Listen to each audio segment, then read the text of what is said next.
నువ్వే కావాలి. బంతే ఇదిగో. మీరెందుకు సార్ కడగటం? నేను తోమేవాడిగా. నేను కడగలేదు నాన్న, తిన్నానంతే. నువ్వే కడుగు. ఎందుకు ఇది కడగటం? సబ్బు వేస్ట్. మూర్తి గారు, మూర్తి గారు చూసా, ఒక్క పేరు పిలిస్తే ముగ్గురు వచ్చారు. ఇది పద్ధతి అంటే. కానీ పిలిచిన ఆయన మాత్రం రాలేదు. అదో పద్ధతి. మూర్తి గారు లేరండి? మూర్తి గారు ఆయన బ్రదర్ వాళ్ళ ఫ్రెండ్ ఇంట్లో బ్రోకర్ వేస్తుంటే అక్కడికి వెళ్ళారండి. మీరు? మగపిల్లి వారి తరపు నుంచి వచ్చాం. అంటే పెళ్లి కొడుకు నాన్న ఉన్నాడు కదండి, ఆయనకో నాన్న ఉన్నాడండి, ఈయనకి ఓ నాన్న ఉన్నాడండి. అదృష్టం కొద్దీ ఏళ్ల నాన్నకి ఓ నాన్న ఉన్నాడండి. ఏళ్ల నాన్న నాన్న, ఆళ్ల నాన్న నాన్న అన్నదమ్ములు పెట్టలేదు. ఓహో. ఈడు అదృష్టం కొద్దీ ఈడికో బెల్లం ఉందండి, అది నా సెల్లులండి. నా దురదృష్టం కొద్దీ నేను ఈడికి బావనండి. ఇంతకీ మీరు పెళ్లి కొడుకు ఏమవుతారో చెప్పలేదు? అయితే మీకు అర్థం కాలేదన్నమాట. పెళ్లి కొడుకో నాన్న అంత అక్కర్లేదు, ఒక్క మొక్కలో చెప్పండి. నేను బాబాయ్ అవుతాను, ఈడు మామయ్య అవుతాడు. పెళ్లి కూతురుకైతే ఈడు బాబాయ్ అవుతాడు, నేను మామయ్య అవుతాను.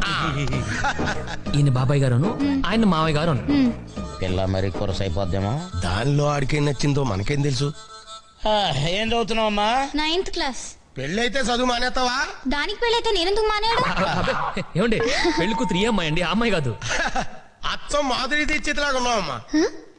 మహాలక్ష్మిలా ఉన్నావంటే మూటుగా ఉంటదని అలా అన్నాలే. ఒళ్ళంతా చమత్కారమే. ఏదో అమ్మా ఇంట్లో పెట్టు. ఏంటివి? మొక్కజొన్న పోతులమ్మా, జాగ్రత్త లోపలెట్టు.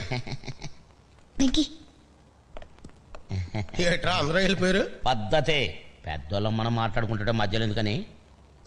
అయ్యో, వాళ్ళని చూస్తే లంచ్ చేసేదాకా వెళ్ళేలా లేరు. ఏం చేస్తారు, గిన్నెలు కూడా కడిగేశాంగా. నాకు వంట కూడా రాదు. వెంకీకి వచ్చిగా చిన్నప్పటి నుంచి వాళ్ళ డాడీ కొండి పెట్టేవాడుగా. ఆ రోజు ఆవేశంలో తప్పుగా చెప్పాను. యాక్చువల్లీ నాన్న వండి పెట్టేవాడు, నేను తినేవాడిని. ఇప్పుడెలా?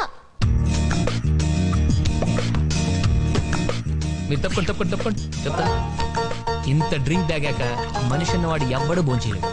Thank you Venky. It's okay. తీసుకోండి. ఎందుకమ్మా ఇవన్నీ? పద్ధతే. భోజనానికి ముందు పెద్ద పెద్ద ఇళ్లలో ఇలా జ్యూస్ తాగుతారు, ఆకలి బాగా అవుతుందని. అంటే భోజనాన్ని కూడా ఇక్కడ ఉండిపోతావా? లేకపోతే హోటల్కి వెళ్ళి తింటావా? ఈయంకులో ఇంటికి వచ్చి ఇస్త్రీ వేయకుండా వెళ్తే ఆ తర్వాత ఈయంకుడి దగ్గర మాట వచ్చేద్దే. నలుగురు అడిగితే తలకాయ ఎక్కడ ఇట్టుకుంటాం ఏండి? అవునండి. అలా నీ ఏలకాని ఎల్లో వచ్చి ఇబ్బంది పెట్టేస్తావా? పాప ముఖం చూస్తే 100 మందికి వండి పెట్టేలా ఉంది. ఇద్దరం లెక్క. ఏమ్మా ఏమో ఈ ఎదో మాటలు పట్టుకొని వంట కోసం ఓ ఐరాణ పడిపోకు. వంట సింపుల్ గా తేల్చి. నేను పెళ్లి భోజనం పెట్టమన్నానా? ఓ కలగూర పప్పు, ఓ కూర చాలు. పప్పులో ఉల్లిపాయలేకమా వీడి గ్యాస్. కానీ ఎప్పుడు లేకపోతే కేదవకం పోతుంది కదా. నువ్వు మాత్రం అప్పుడాలు ఒడియాలు లేకుండా ఎప్పుడైనా తిన్నావా? అవి మళ్ళీ పెసలుగా చెప్పాలా? పాప ఎప్పుడు చేశాక అదే మూకలో ఒక 1 డజన్ అప్పడాలు, 1 డజన్ ఒడియాలు ఏం చేద్ది. ఆగరు ఇయ్యాల వారింటికి వచ్చి కక్క ముక్క తినుకుంటూ వెళ్తే మనల్ని అంటారు. అది కూడా చెప్పాలా? ఓ సైన్ బయట ఉంటదని ఏదో కన్వే ఐటమ్ వాళ్ళే చేస్తారు. అదే చేత్తో చారు కూడా పెట్టుకోండమ్మా, వీడికి అసలే అజీర్తి. అన్ని నాకేనేంటి, నీకు మాత్రం కిడ్నీలో రాళ్ళు లేవు. దానికి ఏం చేయమంటారండి? ఆపరేషన్ చేయాలి కానీ బాబు. ఇందాకిచ్చిన జ్యూసు ఇంకొక గ్లాసు భోజనం వేయకిచ్చుకోండి, సమ్మగా ఉంటది.